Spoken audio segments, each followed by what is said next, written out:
오늘도 우리 예배 가운데 함께 하신 주님을 찬양합니다. 예배를 통해서 하나님께서 우리에게 주신 그 날을 계수하는 지혜로운 마음을 얻어서 하나님께 영광이 되고 또 우리 안에 하나님이 예비하신 축복으로 충만한 우리 모두가 되시길 주의 이름으로 축복합니다. 한 해를 시작한 지가 엊그제 같은데 벌써 10월 말주가 되었습니다. 참 한 해가 참 빠르시죠. 바라기는 이 하나님의 은혜 가운데 이런 남은 2달, 석 달여간의 우리 모든 성도님들 인생이 아름답기를 축복합니다.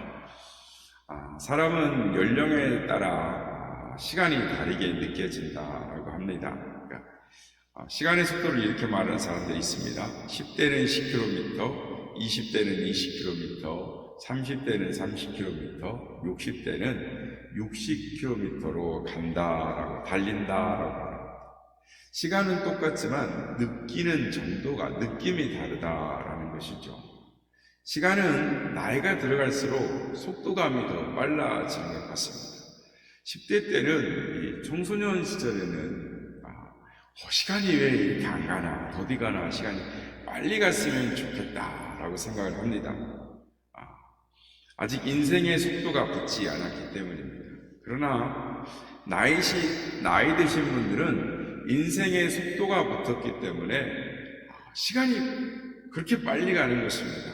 너무나 빠르게 느껴지는 것입니다. 일본의 호스피스 전문인 오츠 슈이츠라는 사람이 말기 환자들 1000명을 대상으로 이렇게 돌보면서 그들이 마지막으로 후회하는 내용을 이렇게 적어서 죽을 때 후회하는 25가지라는 책으로 이렇게 책을 냈습니다. 그러니까 자신이 건강할 때는 생각하지 못했다가 자신이 이제 몸이 병약하고 인생의 노년의 마지막 순간이라고 생각하게 된 호스피스 병동에 있는 분들이 후회하는 25가지의 항목이 나와 있습니다. 오늘 여러분께 그 항목의 제목만이라도 말씀을 드리려고 합니다. 그 중에 한 13가지 절반 정도만 읽어드리는데요. 첫 번째, 사람들이 가장 많이 후회하는 내용은 사랑하는 이에게 고맙다는 말을 많이 했을 것이라는 것입니다. 두 번째는 진정으로 하고 싶은 일을 했더라면, 그리고 세 번째는 좀 더 겸손했더라면, 네 번째는 남에게 친절을 베풀었더라면, 다섯째는 나쁜 일을 하지 않았더라면, 여섯 번째, 꿈을 꾸고 그 꿈을 이루려고 노력을 했더라면, 일곱 번째, 감정에 휘둘리지 않았더라면, 여덟 번째, 죽도록 일만 하지 않았더라면, 11번째, 가고 싶은 곳에 여행을 떠났었더라면, 그리고 조금 지나서 13번째 보면 삶과 죽음의 의미를 진지하게 생각했더라면, 19번째, 유산을 미리 염두에 두었더라면. 이게 무슨 말이냐면 유산 정리를 잘 해놨어야 되는데 해놓지 않고 사후에 자손들이 싸우더라는 것이죠. 20번째, 내 장례식을 생각했더라면. 25번째, 신의 가르침을 알았더라면. 이렇게 제목을 이렇게 두드려 볼 수가 있습니다. 그리고 책의 말미에 이런 오츠 슈이츠가 이런 결론을 냈습니다. 내일 죽을지도 모른다라고 생각하며 살아온 사람들은 후회가 적지 않는 적은 삶을 살아왔다. 왜냐하면 죽음을 염두에 두는 사람들은 항상 최선의 삶이 유한하다는 사실을 알고 열심히 삶을 살아갔다라는 것입니다. 그래서 하루하루의 최선을 다함으로 말미암아 스쳐가는 인연 하나조차도 소중하게 여겼다라고 말을 하고 있습니다. 성도 여러분, 감사하게도 하나님께서 우리에게 시간을 주셔서 우리가 시간을 지금 보내고 있습니다. 우리의 시간이 하나님께서 주신 시간이 언제 끝날지는 모르지만 말하기는 하나님께서 주신 시간을 지혜롭게 선용하시는, 그래서 여러분의 남은 인생이 축복된 삶을 살아가시길 주의 이름으로 축복합니다. 오늘 시간에는 하나님께서 주신 이 삶을, 후회 없는 삶을 살기 위해서 어떻게 살 것인가를 은혜를 잠깐 나눠보려고 합니다. 오늘 본문에 나오는 이 시는 이스라엘을 애굽에서 탈출시킨 이 모세의 시입니다. 그러니까 모세의 유일한 시이기도 하고 성경에 나온 시편 중에, 시 중에 가장 오래된 시다라고 할 수가 있습니다. 많은 철학자들이 한결같은 명제가 있습니다. 사람은 어디서 왔으며 무엇을 하러 왔으며 어디로 가는가? 사실 이것은 모든 인간의 궁극적인 질문인 것입니다. 모세도 인생의 무상함을 말하면서 이 궁극적인 질문에 대하여 대답을 하고 있습니다. 인생은 하나님께로부터 와서 잠시 살다가 다시 돌아가는 존재다라는 것입니다. 이 공동묘지나 이 공업묘지들 가면 이제 무덤들이 있습니다. 그리고 비석들이 있는데요. 거기에 보면 어김없이 한결같이 출생일과 사망일이 이렇게 딱 적혀져 있습니다. 낙골당, 낙골모에도 가면은 출생일, 사망일이 딱 정해져 있는 것이죠. 그러니까 이건 어느 누구든지 하나님이 정해주신 시간의 한계 속에서 살다가 다시 돌아간다, 죽는다라는, 그것이 인생이다라는 것입니다. 인간은 시간 속에서 삽니다. 세상의 그 어느 누구도 하나님이 정해주신 시간을 넘어서까지 살 수가 없습니다. 이것을 유한한 인간성이다, 유한성을 말하는 것입니다. 모든 사람은 시간의 한계를 가지고 산다라는 것입니다. 저와 여러분이 솔직히 인정해야 하는 것은 반드시 나는 죽는다라는 것입니다. 우리 중에 아무도 영원히 살 사람이 없습니다. 우리는 그때도 모르지만 반드시 나는 죽는다라는 것입니다. 사람은 공간적으로는 티끌 인생, 그러니까 한 줌의 흙으로 돌아가는 거죠, 공간적으로. 시간적으로는 밤의 한 정점에 지나지 않습니다. 대단한 것 같지만 사람이 죽으면 존재조차도 사라지고 사람의 일생은 잠깐 지나가는 것입니다. 어떤 때는 홍수처럼, 오늘 말씀처럼 홍수처럼 쓸어가는 것입니다. 수십 명, 수백 명, 수천 명이 그냥 전염병의 홍수로 확 쓸어가는 것이죠. 어떨 때는 지진에, 또는 어떨 때는 화산 폭발로, 전쟁과 기근으로, 교통사고로 우리가 주변에서 많이 보지 않습니까? 그냥 홍수처럼 싹 쓸어가는 것입니다. 홍수는 그 앞에 있는 모든 것들을 그냥 무방비로 어떻게 할 수 없이 싹 쓸려나가는 것이죠. 우리가 겪은 것처럼 쓸려간다는 게 뭔가 보면 일본이라든지 또는 다른 이 태평양의 섬 지역에 있는 사람들이 쓰나미로 확 쓸어가는 걸 보시지 않습니까? 이번에 우리가 3년 동안 느낀 게 뭡니까? 코로나로 그냥 인생의 홍수가 싹 쓸려간다. 아무도 그 홍수로 쓸어가는 것에 대해서 벗어날 사람이 없는 것입니다. 인생의 죽음이란 끊임없이 오는 인생의 대홍수와 같은 것입니다. 그냥 우리에게 닥치면 싹 쓸려가는 것입니다. 모세는 인간의 인생을 꽃에다 비유를 합니다. 아침에 피었다가 저녁에 지는 풀의 꽃처럼 잠깐 보이다가 없어지는 이 안개처럼 사실 숫자에 칠 가치도 없는 것이 인간이다라고 노래를 합니다. 인생은 풀과 같고 그 영광은 풀의 꽃과 같습니다. 풀은 여름에 무성하게 자라나다가 겨울이 되면 시들어 버리는 것입니다. 그러나 가을에만 시드는, 겨울에만 시드는 것이 아니라 한 여름에도 상할 수가 있습니다. 인생도 때로는 질병의 재난으로 인하여 깨아니게 쓰러질 때도 있습니다. 모든 육체는 풀과 같습니다.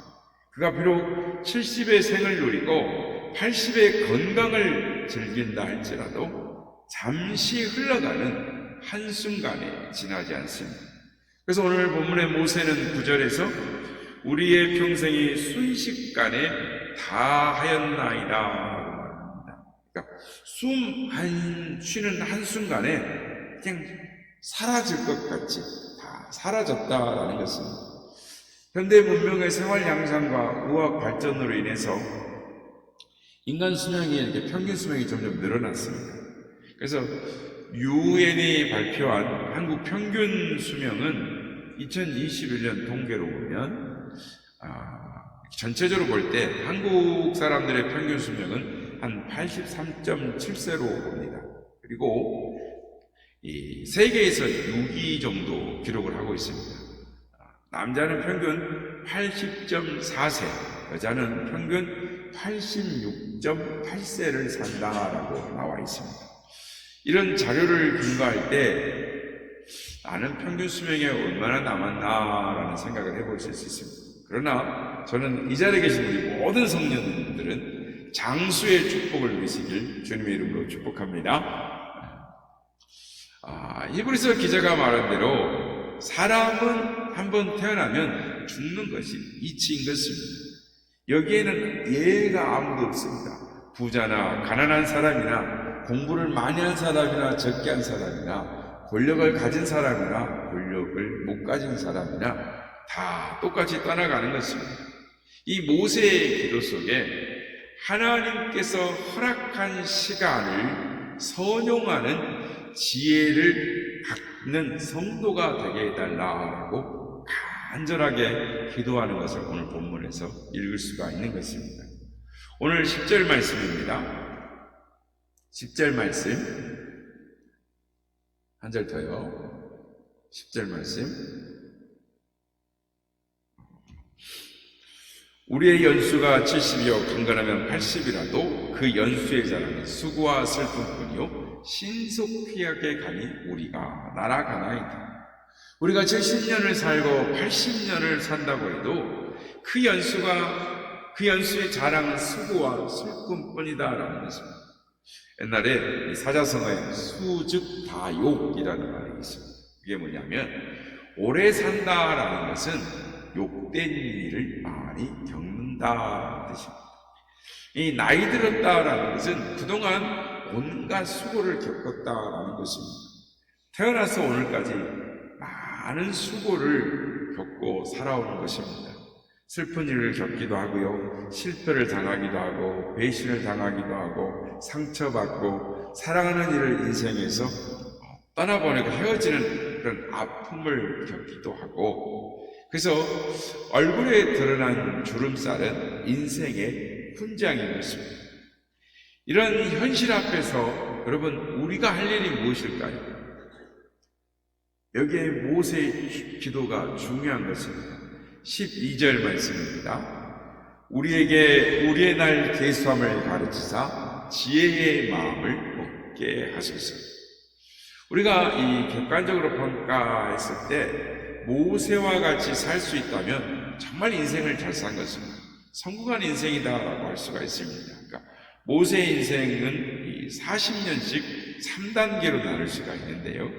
1단계는 1살 때부터 40세까지로 나눌 수 있는데, 이 나이의 모세는 행복과 최고의 자리에 삽니다. 애굽왕 이 바로의 왕자로 살았으니 얼마나 이 행복하고 누구나 부러워하는 그런 최고의 자리, 이 존경과 부러움의 가장 좋은 자리에 살았습니다. 여러분, 나이 들고 보니 젊은 시절에 좋은 것을 누린 사람이 진짜 좋은 것입니다. 나이 들면, 나이가 많아지면 좋은 게 좋은 것이 아닙니다. 왜냐하면 누릴 수가 없기 때문에. 아무리 좋아도 건강이 주어져야 하고 몸에 이 기운이, 에너지가 있어야 어떤 일을 하는 것이지, 노인 되면 다 똑같아지는 것입니다. 잘생긴 사람, 못생긴 사람, 돈 많은 사람, 돈 없는 사람, 나이가 들면 돈 많아도 할 게 있어야죠. 젊어서는 에너지가 있으니까 뭔가라도 하려고 하는데, 그래서 길만 걸어가도 행복하고 즐거운데, 모세는 이 40세까지 가장 높은 부귀와 영화를 누리고 살았으니, 그 사람은 40세에 죽어도 여한이 없는 그런 인생을 살았습니다. 그러니까 만족해야 되는 거죠. 그는 이렇게 1단계를 살았고요. 2단계는 40세에서 80세까지인데 이 시기는 자연인으로 살았어요. 목장 주인의 딸과 결혼해서 아들, 딸을 낳고 전후 생활을 즐겼습니다. 그러니까 왕궁 생활은 다르게 쾌적한 시골에서 행복하게 살았던 것이죠. 3단계는 80세에서 120세인데 하나님의 도우심을 받아서 자기 민족의 최고의 지도자로 민족 해방의 업적을 갖는 시간을 갖게 됩니다. 그러니까 이렇게 120세까지 살면서 다양한 경험을 하고 좋은 것을 다 누렸기에 말년에는 어떻게 해야 됩니까? 그렇지 라고 만족을 해야 되는데, 그러니까 야심 있는 남자라면 모세와 같이 최고의 권위적 역할을 하면서 살기를 희망할 것입니다. 그러니까 객관적 있는 평가로 모세와 같이 이렇게 극지의 다양한 삶을 살기를 원하는데, 모든 걸 소유했던 사람인데 그의 오늘 기도는 탄식의 기도를 하는 것입니다. 주여, 주께서 주신 날에 지혜로운 나를 계수하는 지혜로운 마음을, 나를 계수하는 지혜로운 마음을 주소서. 무슨 말입니까? 인간은 어떤 것을 경험해도 절대 만족이 없는 존재라는 것입니다. 이것이 인생이다라는 진리를 말하는 것입니다. 어느 목사님이 한때 이승만 대통령 곁에서 영화를 누린 이기붕 씨와 친척이었다고 합니다. 우리가 잘 아는 것처럼 이기붕 씨가 어떤 사람인지 아시죠? 연세대신 분들은. 제 이하의 밑에 계신 분들은 조금 저도 공부를 해서 아는 경우니까. 그런데 이 목사님이 집안에서 대통령이 나오면 우리 집안이 불행해질 것이라고 이야기했다. 왜냐하면 이승만 대통령이 이기붕 씨의 아들을 이강석 씨를 양아들로 모셔서 데리고 갔어요. 그리고 나서 그런데 이 대통령의 아들로 간 것이 불행이었습니다. 권력의 아부에서 갑자기 생각이 안 나네요. 마산 3.16인가요? 그 부정선거를 하게 됨으로써 온 나라를 시끄럽게 한 거예요. 혼란하게 한 것이 부끄럽다고 자기의 아버지, 친아버지인 이기붕 씨와 자기 어머니, 자기 동생을 권총으로 쏴서 죽이고 자기도 죽었습니다. 그러니까 대통령한테 안 갔으면 좋을 뻔했습니다. 우리나라 대통령들이 다 말년이 불행합니다. 어떤 대통령은 부하에게 죽임을 당하고, 네 분의 대통령은 감옥을 가고, 또 두 대통령은 아들이 감옥에 가고, 또 한 대통령은 형님이 감옥에 갔습니다. 또 처갓집의 친척들이 줄줄이 다 엮여 들어갔습니다. 대통령 주변에 안 가는 것이 좋은 것 같습니다. 그래서 저에게 대통령을 시켜주지도 않겠지만 대통령을 하라 그래도 저는 안 할 것 같습니다. 그러니까 객관적으로 모든 것을 다 소유해본 모세가 왜 이런 회고록을 남겼는가? 왜 시편에, 가장 오래된 시편에 이 기록을 하나님이 우리에게 주셨는가? 우리는 이 시편에서 우리의 인생을 배워야 하는 것입니다. 혹시 알렉산더라는 영화를 보신 적이 있으십니까? 이 알렉산더 영화에 보면 이 아리스토텔레스가 이 알렉산더 대왕의 이 가정교사로 나옵니다. 그런데 그 영화에 이 의미 있는 대사가 있습니다. 거기에 보면 아리스토텔레스가 철학자니까 이 알렉산더에게 이렇게 이야기합니다. 왕자시여, 당신이 20세의 젊은 나이에 세계에서 제일 가는 나라의 왕위에 오르시게 될 테인데 왕위에 오르시면 무엇을 하시겠습니까? 그랬더니 헬라를 통일하겠습니다. 그래서 넉넉히 하실 수 있습니다. 헬라를 다 통일하신 다음에는 무엇을 하시겠습니까? 그랬더니 아시아 정복을 내가 실현하려고 하는데 라고 말합니다. 아시아까지요? 그럼 아시아를 다 정복한 다음에는 무엇을 하시려고 하십니까?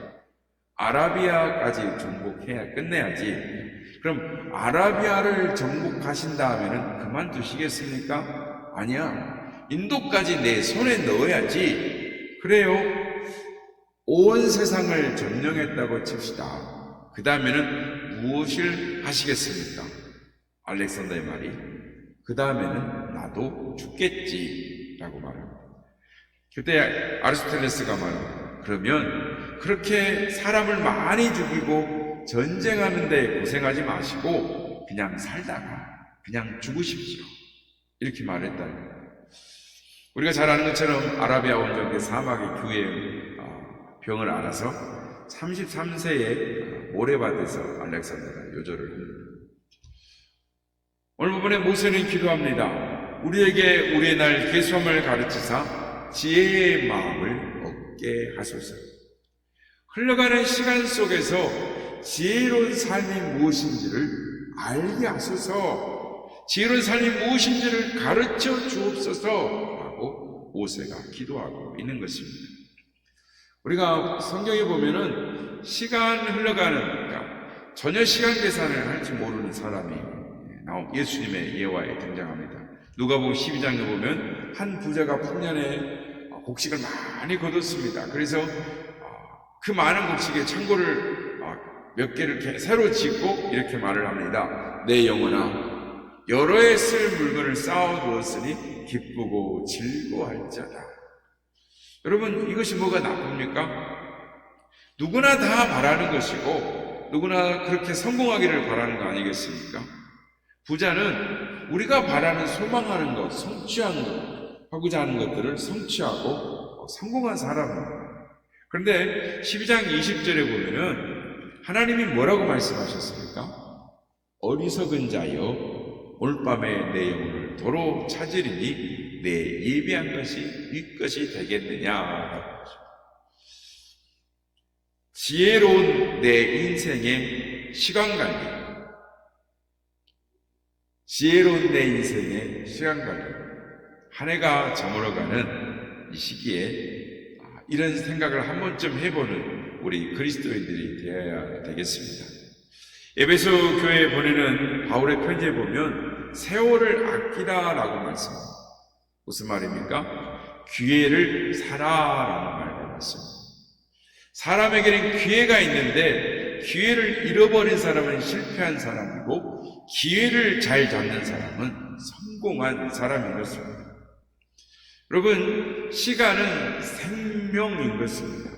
한 시간이 지나면 내 생명이 한 시간 짧아졌다라는 것을 기억하십시오. 1년이 지나면 내 생명이 1년이 짧아졌다라는 것을 기억하는 것입니다. 돈은 잃었다가도 다시 회복할 수 있지만 시간은 지나가면 다시 돌이킬 수가 없는 것입니다. 그러므로 앞으로 나의 남은 날을 계수하는 지혜는 우리에게 필요한 것입니다. 어떻게 하면 하루도 헛되이 살지 않고 보람되게 살까? 우리가 그 마음을 이 10월 달에 한번 가져보는 것입니다. 그리고 더구나 오늘이 내 인생의 마지막 날이라면 어떻게 사시겠습니까? 죄를 그대로 가지고 살 수 있겠습니까? 남을 미워하는 생각을 그대로 품고 살 수가 있겠습니까?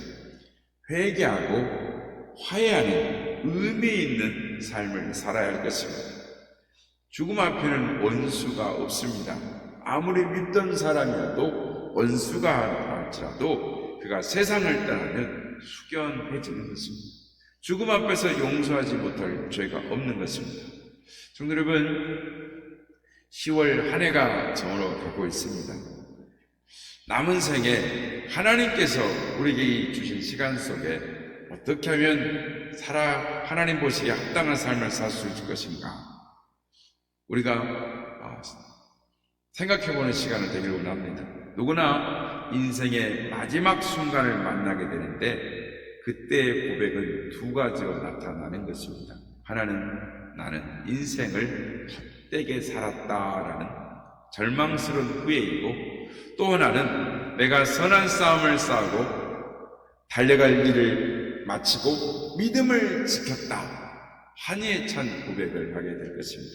바라기는 우리 이 자리에 있는 모든 성도들이 인생을 마쳤을 때 내가 선한 싸움을 마치고 나의 달려갈 길을 다 마쳤노라고 환희의 고백을 할 수 있는 우리 모두가 다 되시기를 예수님의 이름으로 축복합니다.